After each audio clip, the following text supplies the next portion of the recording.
I built an n8n workflow that automatically follows up with GoHighLevel contacts who have gone quiet. It sends them a personalized email through Gmail, waits 24 hours, checks if they've responded, and then alerts your sales team through a Slack alert.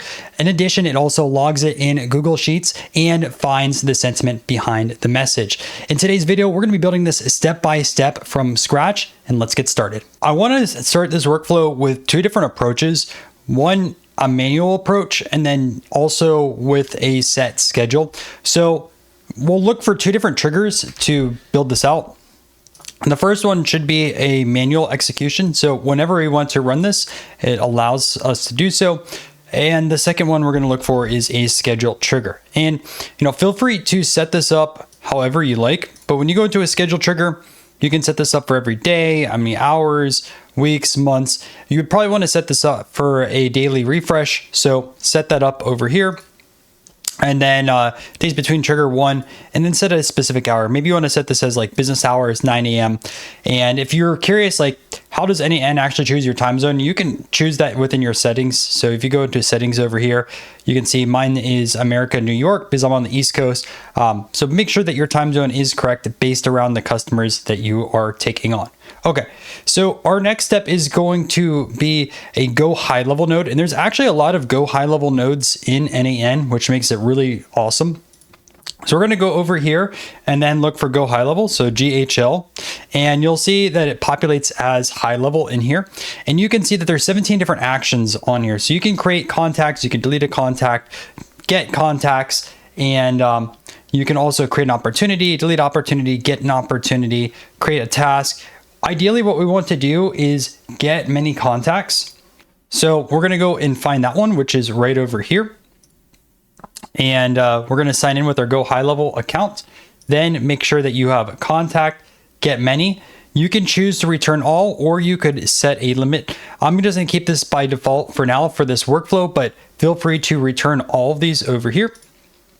And what you have to do to have either of these triggers start the workflow is go through here and just drag both of them over here. Okay, next thing we want to do is add in some error handling because there might be some issues getting our contacts. So what we'll do is find an if node, and it says route items to different branches. So we will grab this over here. And ideally what we're going to pass in on that side of things is our JSON ID from getting many contacts. So typically when you run a node, if you execute this step, you'll have your information over here and you can drag and drop it. Since I already know what we're looking for, we're going to go over here and search for a Boolean. We're going to say is not empty.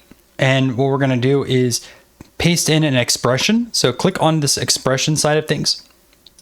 And we're going to put over here JSON.id. Okay.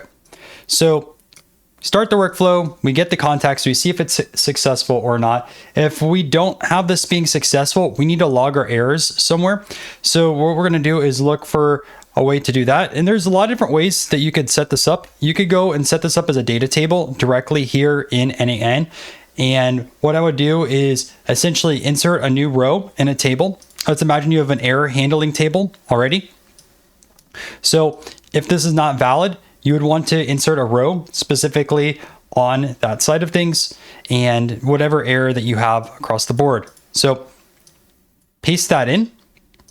Otherwise, we're going to keep moving forward with our workflow. The next side of it, I actually grabbed this from another n8n workflow. Well, we're going to filter for contacts with no response, as well as get our most recent contacts. And I'll show you where I grabbed this from as well. So grab both of these nodes in, and they're both code nodes. So filter contacts with no response and then get most recent contact. So we're going to grab those in. And I do want to give a shout out to this creator because it was the inspiration for this video. So on the n8n workflow website, automate sales flow using GoHighLevel, Gmail, Slack, and Google Sheets. I think this is a really good workflow. It's using the basis of probably what, like 60-70% we're doing here initially. So rather than building out by scratch, I already found something that was in the n8n forums that I think was really good. So you'll notice that there's going to be some variations across the board, but I'm copying essentially his two different code nodes over here to save time. ideally you could do some research. It could take you hours, or you could start off with a good starting point. So this is the workflow I'm using over here. So shout out to Joshi over here, and has a little bit more information across the board. So that's what we're using. So again, we start it, we get our contacts, we have some error handling over here, and then this gets us the most recent contact. I'm not a JavaScript expert by any means. I know a lot of Python programming. That's what I typically use. These were just built in JavaScript, and they work really nice. So we're going to use that rather than prompting this out. Okay, so the next thing what we're going to do is we're going to want to send up a follow-up email to our specific contact. So what we're going to do is find our Gmail node. So let's grab our Gmail. And what we're going to do is send a message. So look for that. So send a message. Now, obviously you want to set up your credentials for whatever Gmail account that you have. You're going to send your thing over here too. And then you want to have your subject. So your subject is going to be a more JSON. So make sure it's an expression. And we're going to put over here JSON.email subject, HTML. And then again, I'm using what this person already built out. So he had the initial follow-up sequence. So I'm going to copy that as well. And you can obviously tweak this as you specifically want. But what he had over here is hi. It has JSON first name, contact the last name. Hope this email finds you well. I wanted to follow up with you. I noticed we haven't heard back from the last hours since this specific date. Just wanted to check in and see if you had any questions. Now, I think last hours is probably fine. Obviously, maybe you want to tweak this up and don't want to specify the exact hours. So maybe you want to say like, I wanted to follow up with you since I haven't heard back from you, and just keep it like that. I don't know if I'd put the exact hours in here. Obviously, I'm not in sales, but I would want to possibly tweak this, and you could go and use something like Claude Cowork to help you write this a little bit better. Obviously, taking a look at some proper examples, people that teach sales, see what they're doing on follow-up sequences, and then spin it for your own self. But checking if you have any questions, looking forward to hearing back, reply yes to confirm your availability. Now, this is an important side where we're saying yes. You'll see this a little bit later. And best regards, and obviously you can just put whatever you want over here. And then what we'll probably pass over here as well is a JSON to email. So we should probably put email over there, or wherever else it appears a little bit earlier. So I don't have that example in front of me, but assume that is the case. So that is about it. I would also just say that you shouldn't have your n8n attribution. So turn that off where it has append n8n. Otherwise in your email, it's going to literally say sent by n8n. And I just don't think that's very valuable for a lead to see that. Next, what you should do is wait 24 hours just to give people time to respond. Now you could expand this out, or you could just set it as 24 hours. So look for our wait node, and then you set a time amount. Go over here to hours. So you could just set it by default as 24 hours. Maybe you want to make this 36 or 48. Super easy. Just change that up like that. But then this allows our workflow to wait a bit before we get a response.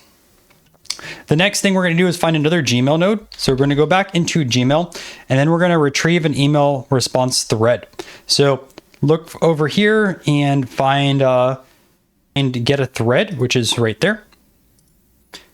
And it's super important that you grab your thread ID. So this will be in JSON as well. So go over here, make this as an expression, and then go JSON.thread ID like that. Great. Okay, so we have our JSON a little bit earlier. I know it says undefined, but ideally when this workflow goes through, it will be in over here for that specific thread ID. And this will get the email response thread. We're going to use another if, because if you noticed over here, we're following up with a contact to see, hey, we want to respond.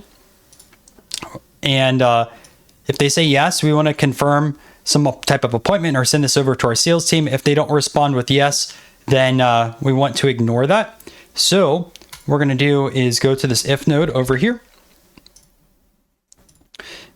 And I'm going to remove that from over here. I'm not sure why I grabbed that. Probably just because I had that as the last highlighted one. That's okay.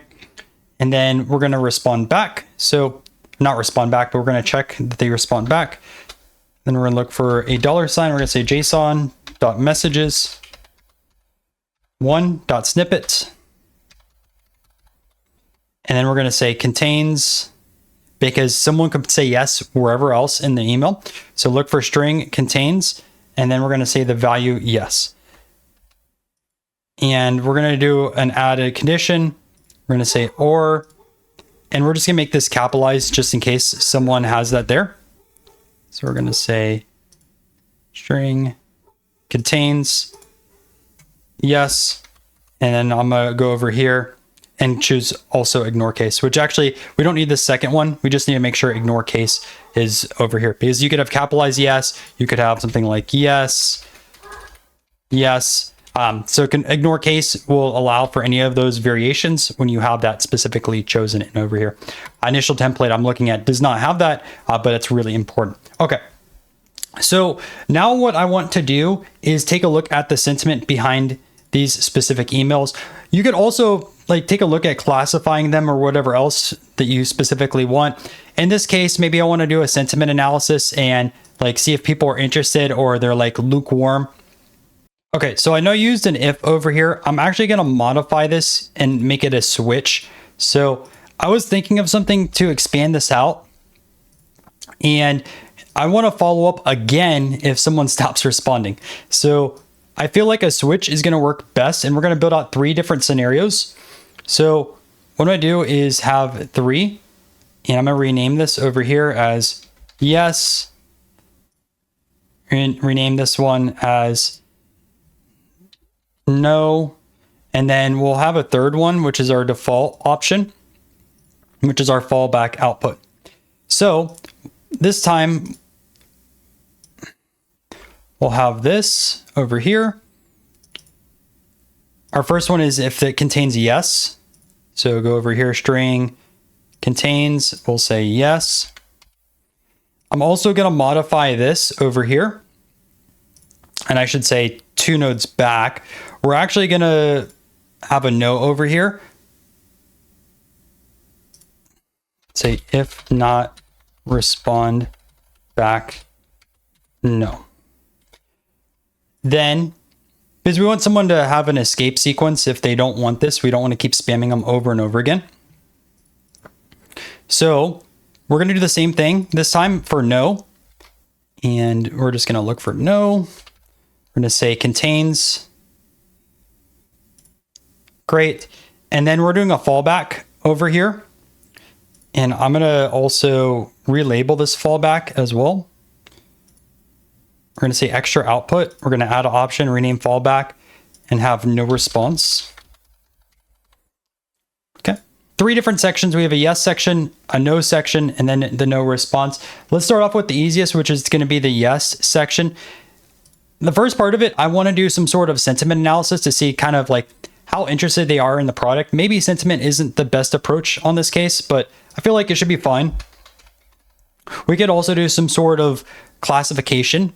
So the difference between sentiment is like you could do positive, negative, neutral.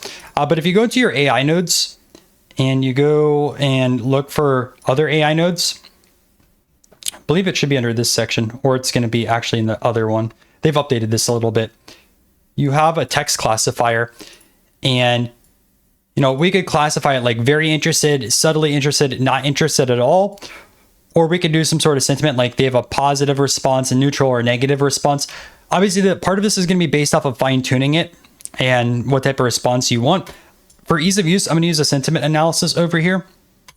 Choose your specific model. I'm just going to choose an Anthropic model to keep things easy over here. We can keep it as 4.5. I would probably just update this to 4.6. Obviously, when you're watching this, it could be changed a little bit differently. And then we're going to send this over here. Now we want to also make sure this message is passed into our sentiment analysis. So just grab that json.message1.snippet. The next side of it is I want to send this to our team on Slack. So look for a Slack node. We're going to say Slack. And what we're going to do is alert team. So send a message in a thread. So look for send a message. So channel action, file action, message actions. So we're going to send a message, and you could either send a message to a channel or a user. It really depends on how you have your Slack set up for your specific team. Maybe we'll just set this up for a specific user. choose a user over here and then say this person is very interested. Obviously, you can put in JSON and get some more information about this individual, and you could paste this over here into the positive side. You could have messages sent for neutral, make that determination as well. And then also on the negative side. So we would send each of these over here, and maybe you let the sales rep know a little bit for each of those. And then you want to log these responses. So there's a few different ways that you could do this. Again, you could set this up in a data table. You could set this up in Google Sheets. You could do an Airtable. To change things up, let's imagine we do this in Sheets. So look for Google Sheets. What we're going to do is update a row or insert a row. So look for either of those over here. So this is append or update. You could say update. Then we're going to look for Google Sheets. And well, we could also do this in a data table, but we're just going to insert a row in a sheet. Imagine you have a sheet of people that are interested, and you say, okay, we're going to append this row in a sheet. And you log these responses. You could do the same thing for people that are neutral, and you could do the same thing for people that are just kind of negative. Now, these are negative people that still say yes. They're not fully out because these no ones we just don't want. On the no side of things, maybe we'll want to also log those into a sheet and just take no other action associated with it. So you could send that into a Google Sheet. Lastly, we have the no response route. So they didn't either say yes or no. And maybe instead of no response, now I'm thinking about it, we should actually display this as like other response, because we generally have no idea what is going on. And ideally, what I'd probably start off with is putting these into either like a Slack channel or a specific person. So you could just go over here, instead of user, send this into a channel. Maybe you also want to log these and possibly route these to other areas in the future, depending on what this response is. But I think that's probably the best approach. So kind of walking through this again, how we start this off is either manually or on a scheduled trigger. We start off this workflow, and then what we do is we get contacts. If there's an error getting a contact, we send this over here to a database inside of n8n. Otherwise, we continue forward. And then we filter out contacts with no response. We get the most recent contact information over here between both these code nodes. We send our follow-up response email. Then we wait, whether it's 24 hours, 48, 12 hours, whatever you specifically want. You get the thread when someone ends up responding. And then based off that thread, if they say yes, we go over here and get the sentiment. And then if they're like really interested, like they're happy, we send it to a specific agent. If not agent, but salesperson. If they're neutral or negative, we send it elsewhere. So maybe one of these two over here. Obviously, we want to log all results in a Google Sheet.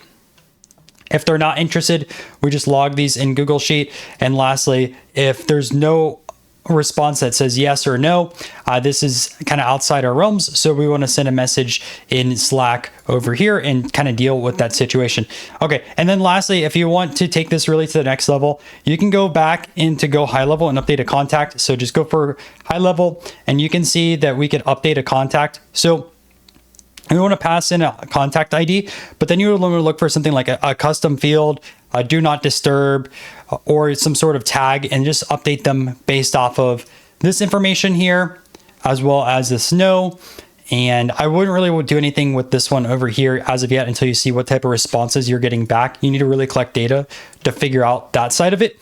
But I think with this no, you could update that as well as, you know, based off of the sentiment, hey, we should throw this over here. By the way, if you want to learn more about sentiment analysis, I have a full video on the channel talking about it. You can see that there's a lot of different stuff on categories like positive, neutral, negative. You can change that up. There's system prompts and all that. And I glanced over that for this video because this is more of a workflow build, showing you like how you could prototype this for your own agency or however else that you are collecting leads in your CRM. But that is the very end of our lead nurture drop-off build. Hopefully you guys found this valuable. If you did, make sure to subscribe to our channel. We're publishing at least 3 different AI videos every single week. If you want to get started with GoHighLevel as your CRM, we have a link down below in the description. Happy to help you out as well with some automations on that side of things. And if you want to learn even more and join a community of people that are interested in AI, we have a free school group. Check it out. We have calls every single Wednesday. See you guys.